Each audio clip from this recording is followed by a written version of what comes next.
Welcome to Building the Future. I'm your host, Kevin Horick. You can check out new episodes of the show every Tuesday and Thursday at 2 p.m. If you missed an episode or want to get more information about the show, please visit buildingthefutureshow.com. Welcome back to the show. Today we have Marcia Dawood. She's a managing partner at BlueTree Capital. Marcia, welcome to the show. Hey, thanks so much for having me. Yeah, I'm excited to have you on the show. You have a really impressive background. You guys are doing a bunch of really interesting things at BlueTree, but maybe before we kind of get into that, let's get to know you a little bit better and start off with where you grew up. Sure. I am a Pennsylvania girl at heart. I grew up in just outside of Reading, Pennsylvania, which is about an hour outside of Philadelphia. Was there all through the same high school, K through 12. Oh, wow. And actually went to school with a couple girls that we started together in kindergarten at 3 years old. Really? Are you still friends today? Oh, yeah. Actually, the one I'm going to see tomorrow. That's awesome. So, yeah, really fun, really great. I mean, like a sister, really cool. Sure. And then I decided when I was going to go to college, I was like, oh, I really like Pennsylvania, but I'm going to go way over to the other side of the state, Pittsburgh. And I spent 25 years then in Pittsburgh. I went to Pitt undergrad. Okay. And then what did you take there? I had a business major, but back then you had to take a business major and a full other major. So I had a full psychology major and a business major. So it wasn't like you could take a major and a minor. It was a kind of a dual thing they had you doing. Got you. So what made you want to kind of take business in university? I'd always had an interest in it. As soon as I turned 16 and was able to work, I started working in a restaurant. And by the time I graduated from high school 2 years later, I was pretty much managing the place. That's cool. I was doing the payroll. I was doing the scheduling. It was a great learning experience. And I think the managers were happy because they were like, hey, here's somebody who can do our work for us. That's awesome. And then you went back and got a master's of business, your MBA. Walk me through why you decided to do that and where did you take that? Yeah, so that's interesting because when I started, I got right out of college and right into a pretty good job working as a buyer for a department store. At the time it was called Kaufman's. It was in Pittsburgh. And that was a great experience. So I was sitting next to somebody who had the same job as me. We had the same pay. And she had a master's degree and I didn't. And I was getting promoted faster than her and some other people that I was working with. And I was moving up the ranks. So I kind of kept putting off going to grad school because I wasn't seeing the ROI. Okay. And then as time went on, I started to realize, hey, maybe I should do this. And I kind of went back and forth. And I ended up working, after I was a retail buyer, I really only had two jobs in my corporate life. One was 5 years with retail buying. And then I was 17 years with Kaplan Education. Okay. And when I was with Kaplan, I did first 10 years sales and marketing, last 6.5, 7 years were all operations. So I did almost every kind of job that you could in the corporation. It was the division that was the for-profit education arm. So we have brick and mortar schools, 72 schools in the system all over the country. And I started to realize, I was managing teams, I was managing national teams, and that was all great. But I just felt like I got to a point after a while, especially working in the same company for so long, that I was having trouble seeing the forest through the trees. Sure. And I wanted to really be able to think outside of my box. I think I was in my own box. And so I wanted to think outside of that. So I decided I would go back to school. Now, my husband, which is actually how I got into angel investing, we can get into that in a minute, sure. But he was a Wharton grad, and I saw how his graduate degree really helped him in his career. And I didn't really want to go to finance, that's what he does. But I thought, well, there's got to be something here that's kind of cool. So I went and looked at Wharton and was going to, kind of set up to go there. And then for all kinds of other reasons that had nothing to do with school, I ended up getting turned on to UNC Chapel Hill, which has a program that's an international MBA, but it's for people who've been in the workforce for more than 10 years. Okay. And they allow 5 universities from around the world to get together. share curriculum and be able to travel together. So instead of just going on like an immersion where you would go maybe for 2 weeks to China or something like that, and Sure. you kind of get something. This is a whole 21-month program where during the 21 months you go on 4 different trips, you're always together, and then you work together on projects during that time. And it was fascinating. Sure, I can the imagine. cultural differences, the things that you have to go through as far as, scheduling meetings and having to deal with the time zone changes and all kinds of things like that. So it was really interesting to get kind of a look at the world from that perspective. And when I first read about the curriculum, I was like, oh, this is totally me. So I did that program, and that, I think that helped me so much, even though at that time I was still working full time at Kaplan, so I was doing the exec program. Oh, wow. The exec curriculum. And so I got to a point where I was like, at the end of it, I wanted to just do something completely different. I wanted to get out of education and just do something really different. And so that's kind of how I got into the angel world. Sure. No, that's great. So I guess, so you obviously, you just mentioned you got into the angel world, but kind of what made you decide to go into that space? Yeah, so I had no idea what angel investing was. And my husband, though, was in mergers and acquisitions for a big bank and knew about angel investing, although he was on a kind of a different corporate side. And he said, hey, we should look at this. And it was like post-crisis, like kind of right after the crisis. Right. Of 2009.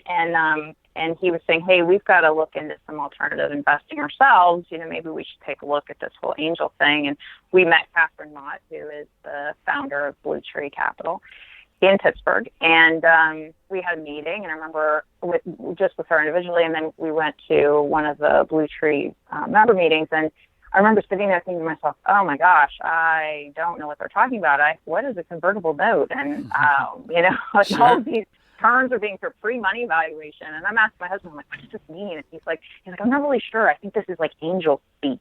And so eventually, I started to catch on. And then I was just like, this is the greatest thing. I can sit here and learn all about these different things that are going on in the world because people are trying to solve all of these various problems, and they kind of come through in this very early stage, startup space. And I was just fascinated from that day on. Sure. I think that's really great. And you sit on a bunch of kind of angel associations, and you've done kind of a bunch of stuff. You're involved with Golden Seeds.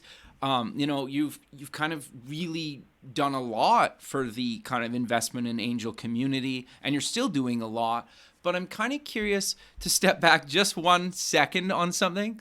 You incorporated a sports franchise. Do you maybe want to kind of cover what exactly you did with that? And then I want to dive back into the kind of angel investing side. But I think I'm curious to know the sports side of your kind of career. Yeah, just briefly. It was part of the CrossFit community ended up doing like a kind of a side thing called Grid. Okay. And it was very, very new at the time. And my classmates from grad school and I bought the franchise rights to one of the first teams. And Cool. It was great. It was a fantastic experience. My experience with it was really interesting for me as an angel investor because I'd already gotten into angel investing a little bit. Okay. And now I was seeing things from an entrepreneurial side. So what I did was a lot of the stuff that was really down in the weeds. I got into going through and giving out shares, founder shares, at the very beginning when things were just getting formulated. And then when we went through and we had to take on investors, how that worked and how we would hire people and then give them restricted shares and, what we expected from, it was really a great education in learning about that whole space.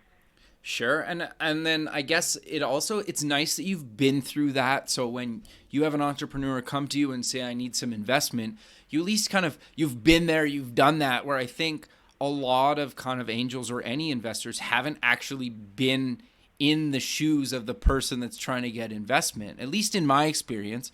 But so it's really cool that you've kind of been on both sides.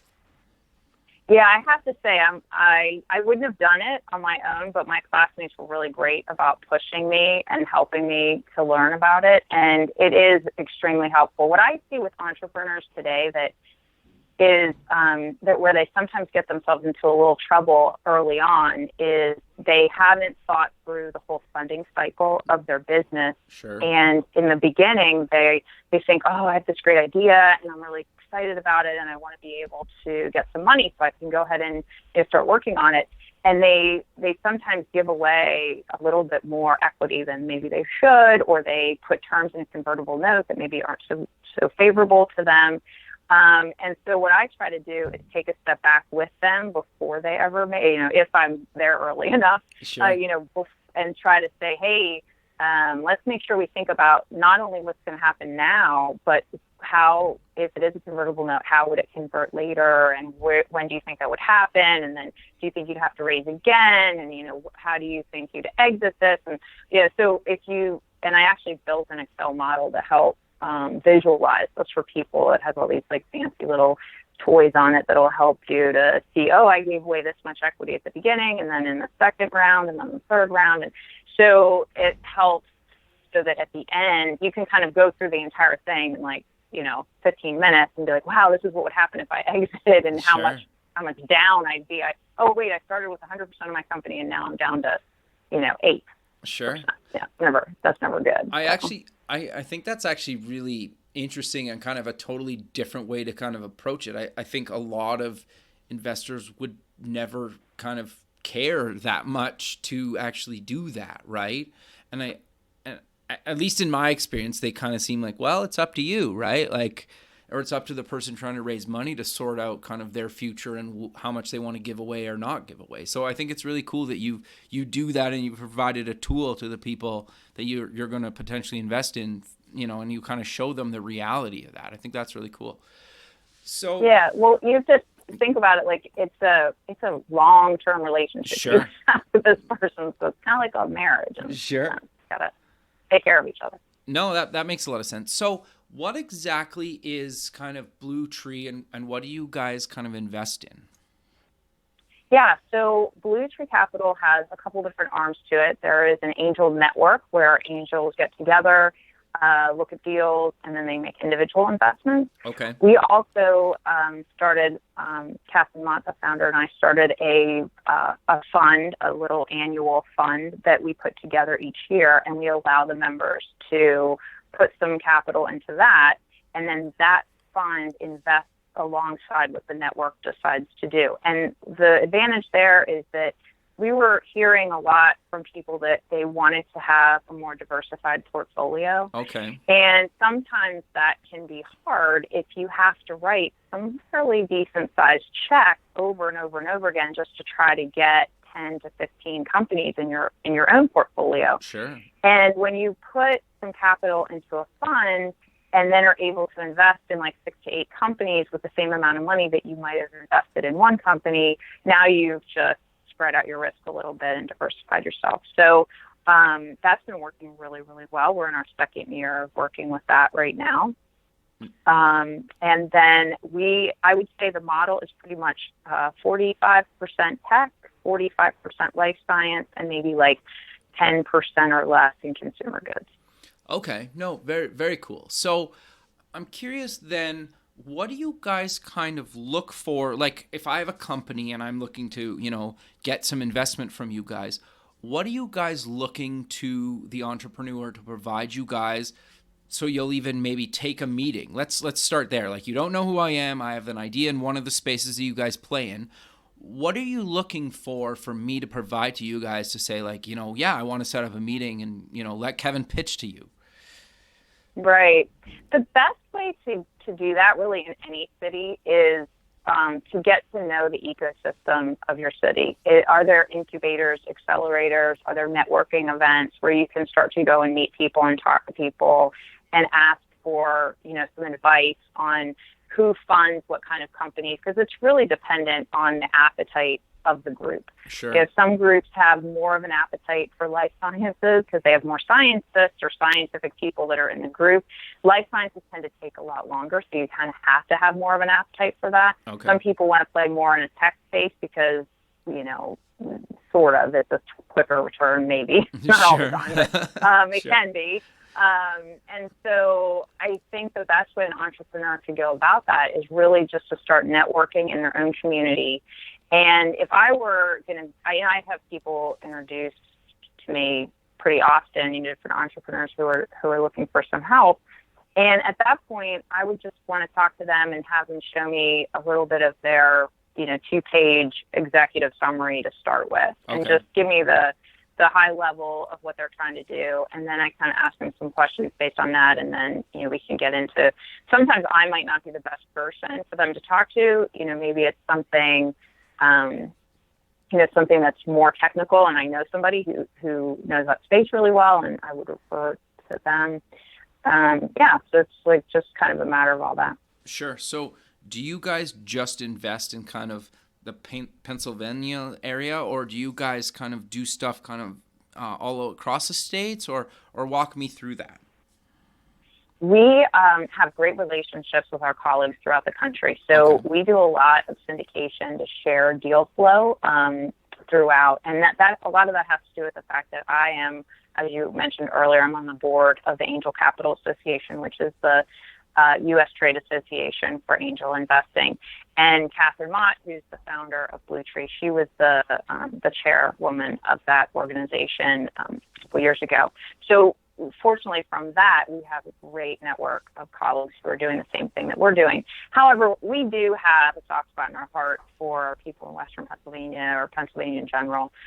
There's also a Pennsylvania Angel Network, which is a group of all of the angel, or a lot of the angel groups in Pennsylvania. We have a call every month where we just talk and tell each other kind of what we're doing, what have you seen, what do you like, what's going on, and that's very helpful as well. Sure. You guys also have a bunch of kind of really well-known kind of partners. How do you guys work with those partners? Do they support you kind of in actually investing, or how do you kind of partner with them? Okay, so that has to do with the ecosystem. Okay. So Pittsburgh, it has become just a really great, innovative city. If you go and look at what Google and Uber are doing right now, they're putting some really significant resources into the Pittsburgh area. And a lot of that has to do with University of Pittsburgh and Carnegie Mellon and the type of talent that those schools are attracting.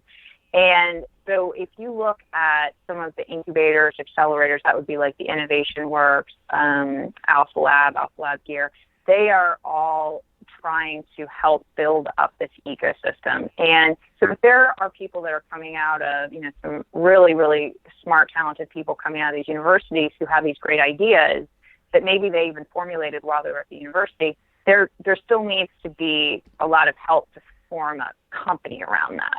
And so there are resources within Pittsburgh that the BlueTree partners with in order to help make sure that kind of everybody's still connected. Sure. No, that makes a lot of sense. That's actually really cool. So how do you guys kind of decide who to invest in? And then obviously, depending on how much money they need, you kind of reach out to your network and decide who's kind of going to be in that or what funds you're going to use. But is there kind of a go-to model of what you guys are really looking for when you're deciding, we really want to fund this company? Sure. So a lot of it has to do with the stage that the company is in. Most angel groups want to see a company that is at least, past the prototype stage, like it's not an idea on a napkin anymore. Sure. They have some customers. They've gotten some customer feedback. And again, it depends on if it's, life science tech. There's some different parameters there. Consumer goods. A lot of angel groups really want to see like significant revenues before they would invest in something like that, or at least significant partnerships with suppliers and then, with distributors. So I think all of those things get taken into consideration. I think in a lot of cases there can be you can have a really great checklist of what you're going to stick to, and then half of the checklist kind of gets thrown out the window sometimes. Sure. So, it's a little bit of, what's been happening. I would say that in the last year or so, we've seen a couple of companies where the founders put in some significant capital of their own. Okay. And they were either exited entrepreneurs or, they took the company much farther than what we would typically see at a seed or early stage. When I say seed, I mean like SEED stage. Sure. And so I would say that when you see a founder that is that motivated to put, not just their sweat equity, but their actual dollars into their company, you can really, that they've got skin in the game, and that's a jockey that you want to bet on. You want to bet on that horse because of the jockey. Sure. No, that makes a lot of sense. And I actually think that's really good advice, right? Like, it just, if they're that into it, they're 100% committed, probably more than 100% committed, right? Exactly. Like, you don't want to talk to an entrepreneur and then ask them, well, have you talked to like your friends and family about this? And they're like, yeah, but I don't want to take money from them. Well, if you want to take money from them, why do you want to take money from me? So, or from us. No, that's actually really good advice. So you guys you have this kind of new fund that you're working on. What exactly is that, and what are you guys looking to invest in with that? So the Innova Fund is BlueTree's fund that we have for our members, and we invest alongside whatever the network is looking at. So it's basically whatever, all the things I just described as far as tech, life sciences, sure, things like that. Okay, but you guys are looking at like a next wave impact fund kind of thing, or is that the same thing, or is that a different thing? So that's a different thing. That's something that I got involved with kind of through Golden Seeds. So my angel background started with BlueTree, and that's where I focus a lot of my time now. But in the middle of all this, due to my husband's job, I moved around a little bit, and I was living in New York for a while. And while I was there, I joined an angel group called Golden Seeds, where we invest in women-led companies. So there has to be a woman in a fairly significant management role, and also a fairly significant amount of equity in the company. And, because we were realizing that women just have a harder time to raise capital for their ideas. So that's been a really great experience, and I've met a lot of wonderful people. And then from that, I met some other people who wanted to do a fund specifically for women to learn how to become investors. Okay. So while Golden Seeds invests in women-led companies and is really focused on helping women get capital, Next Wave is focused on that, but also focused on helping women become angel investors. So sometimes angel investing can be a little intimidating, kind of like I said at the beginning, where I'm sitting in a meeting and I have no idea what a convertible note is. Sure.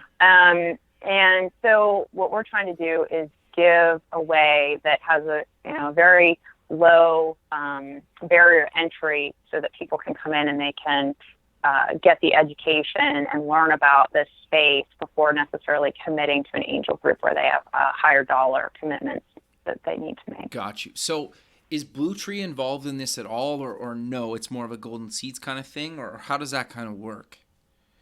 Next Wave is not a part of BlueTree or Golden Seeds. It's something that was spun out of the Kaufman. The Kaufman Foundation. I got you. Okay, I'm just trying to get it all straight, because I think that's the interesting thing about kind of being an angel investor is it seems like, in my experience, I'm not an angel investor personally. I don't have the money to throw around like that, and I wish I did. But walk me through kind of how does it kind of work? Because you're obviously like you're a managing partner at BlueTree. You're doing stuff with Golden Seeds. Then you're doing this other fund. Like, is it allowed legally to like take all those companies can kind of invest in the same thing?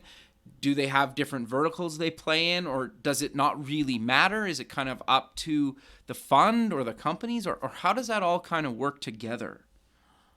Well, it's not that it's kind of the opposite of not allowed. It's actually really favorable to have multiple groups all looking at the same company. So, because what happens is in angel investing, an angel group is, usually only going to be in that geographic region, and there's going to be only so many members who have only so much capital to put into this asset class.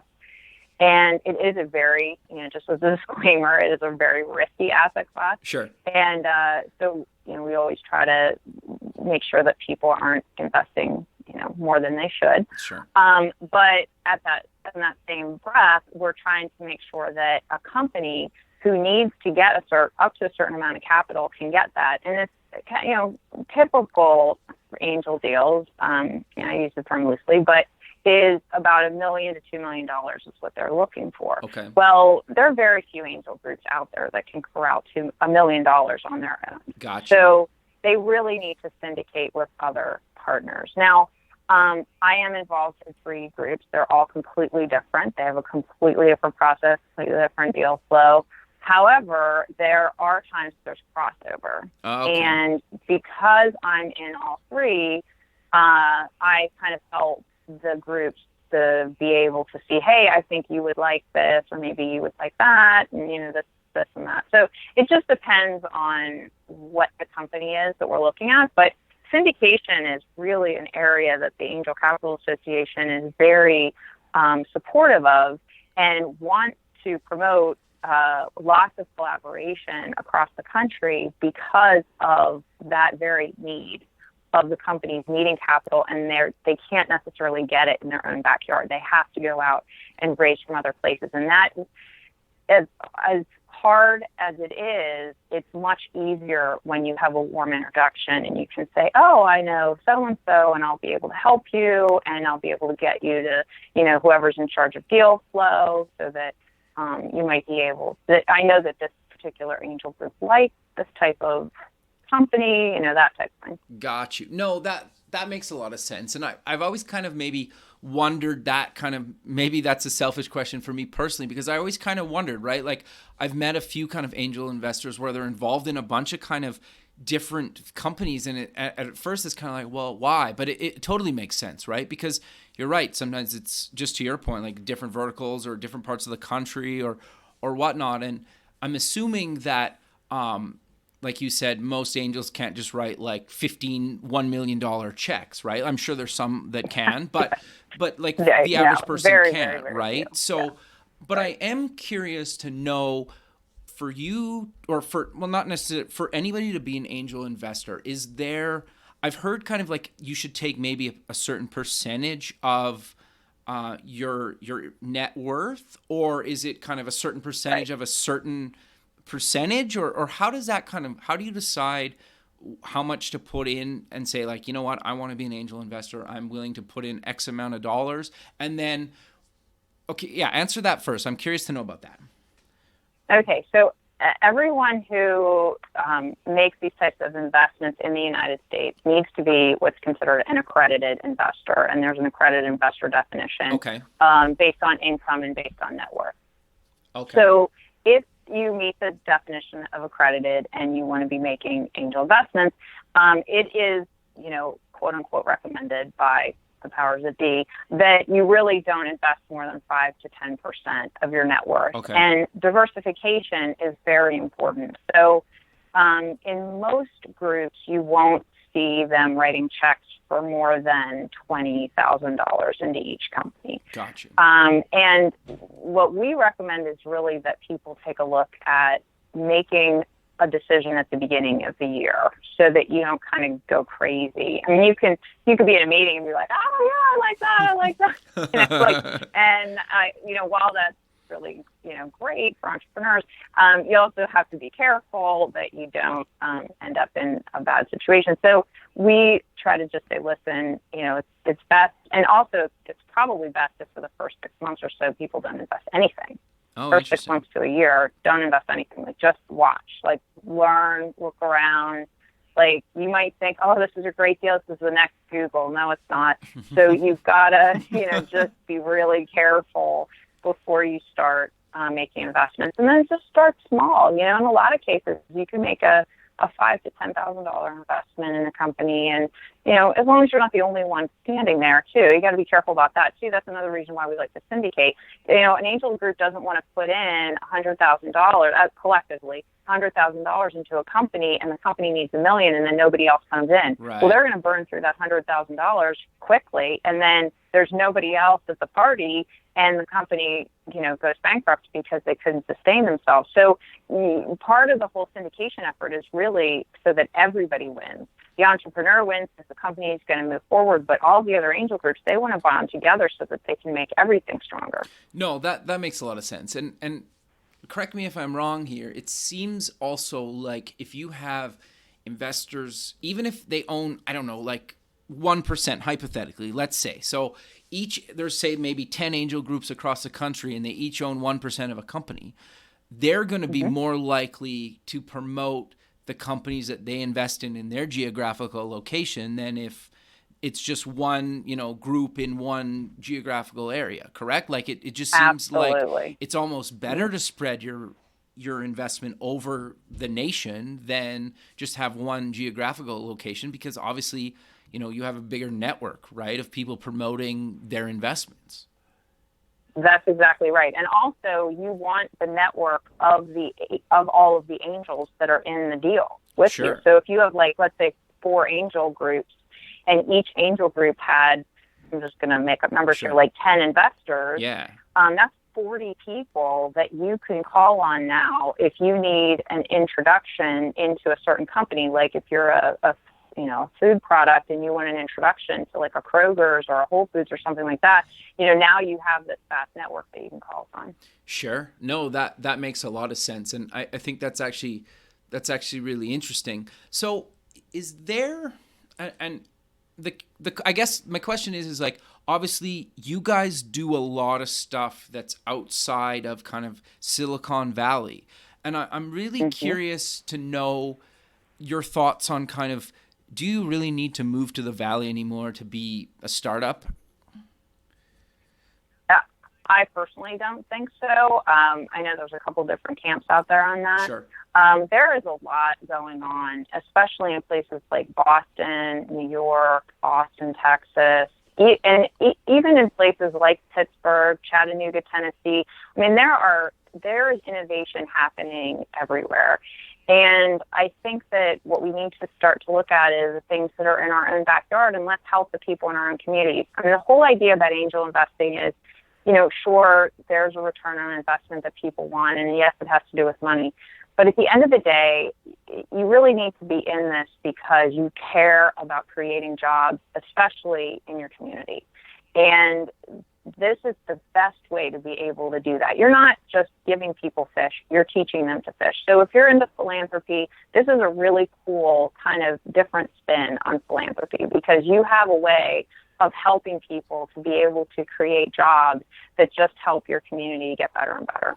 No, I've actually never heard of it explained that way. And I think that makes a lot of sense, right? Because you're right. And, and then you connect with somebody like yourself who's obviously connected across the nation and kind of beyond that. And so, just even having one of you like yourself as a connection is huge. And then if you introduce me to, 39 other people, like to your 40 example, like that can only be beneficial to the, entrepreneur, right? And then everybody else involved. Exactly. No, that's right. Because it is a risky asset class. So it's not like every deal that you invest in is going to be a home run. I mean, you hope that 1 in 10 will be a home run. So, what are you really in this for? And if it's because you really just care about a return on investment, then you should just go play in the stock market. Yeah. Okay. I got you. So I'm curious then, traditionally when an angel group invests in a company, are you guys kind of, and it probably depends on the deal, but are you looking to get a return in like 1 year, 3 year, 5 years, 10 years, or does it really depend on kind of the vertical and the industry and the company? It does really depend on the vertical, the industry, and the company. Okay. I would say that as an angel investor, you need to have an appetite for patience. Okay, sure. They call it patient capital for a reason. You do have to have a lot of patience, especially with life science companies. Sure. But those are the ones that always pull at my heartstrings. You know, the pharma type of companies that are trying to cure Alzheimer's and things like that. Those are things I get excited about. That would have probably a tail, though, of maybe 7 to 10 years. So this is not quick. I mean, 1 year is like almost unheard of. Sure. I would say 5 years would be really a good amount of time, but we're talking somewhere between 5 and 10 usually. Okay. No, I'm always kind of curious because I think like not everybody, but a lot of people are kind of like, well, I'm just going to double my money in, 12, 18, 24 months, right? And it's like, well, then you probably don't want to be an angel investor. Fair enough to say? No. That's fair. That is fair. So for people that maybe want to become an angel investor, where do you recommend they kind of start? Do you just tell them to go kind of reach out to their local angel network, or how do you go about becoming one? Well, I would say that's a good place to start. Locally, find out what's happening in your community. Just start to go to networking events and learn about, what's happening in your ecosystem. One of the reasons that we put together the Next Wave Fund, last year it was called the Rising Tide Fund, which was, it's basically the model is 99 women investors forming a fund to be able to learn about and work with each other and kind of network amongst ourselves in order to learn how to be better angel investors across the country, because basically it's all virtual. And there are programs like Next Wave. There's another one called Pipeline Fellowship, which allow people to learn about angel investing, and it's basically a pipeline into being able to then join an angel group. Okay. No, that makes sense. And so if somebody wants to get involved with Next Wave, do they reach out to you? Do you have kind of like a vetting process of who you'll let kind of into those funds, or how does that kind of work? Yeah, I would be able to talk with people about that. Okay, so how that whole thing works, or if they wanted information just about angel investing in general, sure. Okay, and so what is kind of the criteria that you guys traditionally look for, either in kind of next wave or when you're putting together a fund? Is there certain things that you look for in an individual when you're putting together a new fund?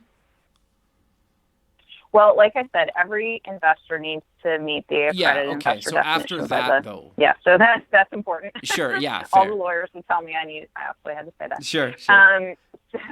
I think in Next Wave's case, we're really looking to help grow the idea of angels, more people being angels, I guess is what I should say. There's a lot of people out there, like I said earlier, who are really great with philanthropy, and they give away a lot of money, and it's more of like a passive type of thing, where what we're trying to say is, hey, there are other ways that you can get more actively involved, but in order to do that, before you just start writing checks over and over again, like, let's see if there's a better way that you can get educated about this so that you feel more empowered to then take that out to your community and build that and find other people who would be interested in learning, and that's kind of like a snowball effect. Okay. No, that makes a lot of sense. And so if I become an angel investor, say, and I put in, I don't know, $100,000 into a fund, hypothetically, how involved do I need to be or not be? Do you guys kind of handle everything for me, or can I be involved as much as I want to be involved, or do you expect me to be involved, or how does that kind of work? That's an interesting question, because each fund works a little differently. Okay.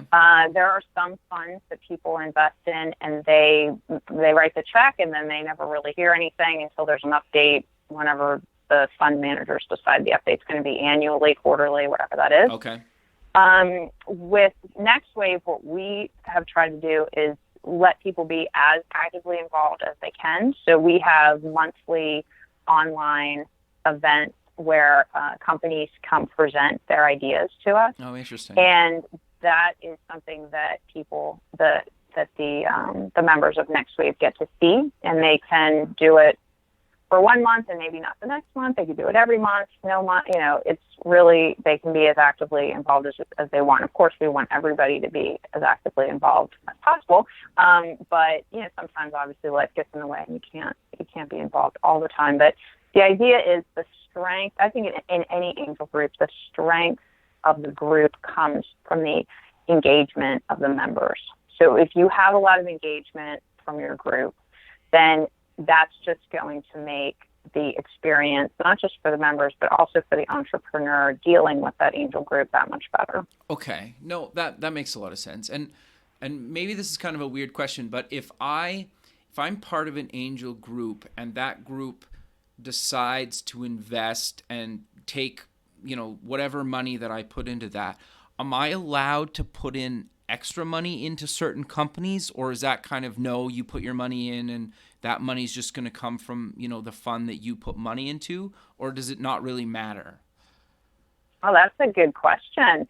In fact, there are many funds that will actually document that exact thing. Okay. If you are or are not allowed to make what would be considered almost like a sidecar investment. Yeah. So if the fund is investing in company X, yeah, and let's say you wanted to invest in company X also, but more than what you already have through the fund, sure, then there are times that you can do that. And that's usually written into the document of any fund. Yeah. Okay. So because it's really a benefit right to the investor to be allowed to do that, if that makes sense. Because sure, if the fund is going to invest, a significant amount of diligence has been done on the company, and that takes a lot of time and sometimes money sure, in order to create those types of documents. So being able to invest alongside more than you had already committed through the fund is definitely an advantage. Okay, so each fund basically has their own rules, though, but that's a common thing Yep. that's in there that's usually generally allowed. Yeah, okay. I would say. Okay. So, not usually, but yeah. Okay, Mm-hmm. so is there any other kind of things like that that's pretty typical when, people are saying, I really want to be part of this fund that, maybe they should look out for to say like, yeah, that makes sense? Or is there things that if you see in a fund that you're like, you might want to like do some more homework and see what that really means, and if you want to get involved in that or not? I think everybody kind of needs to do their own diligence Okay. and make a decision about the fund that they're looking at and what kind of how does it align with what their objectives are.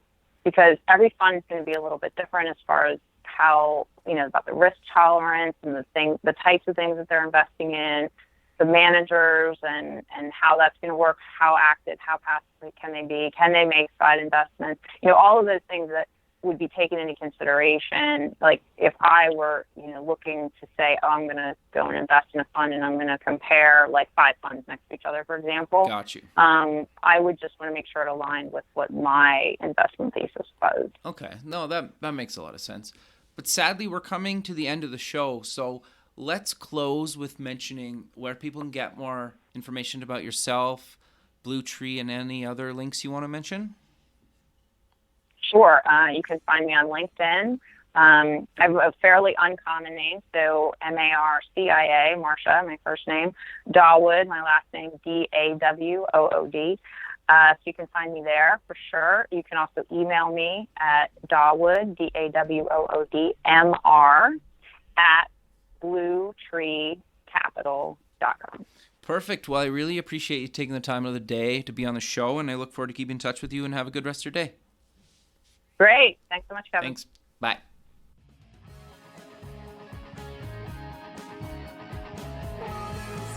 Thanks for listening. The music for the show is done by Electric Mantra. You can check them out at electricmantra.com and keep building the future.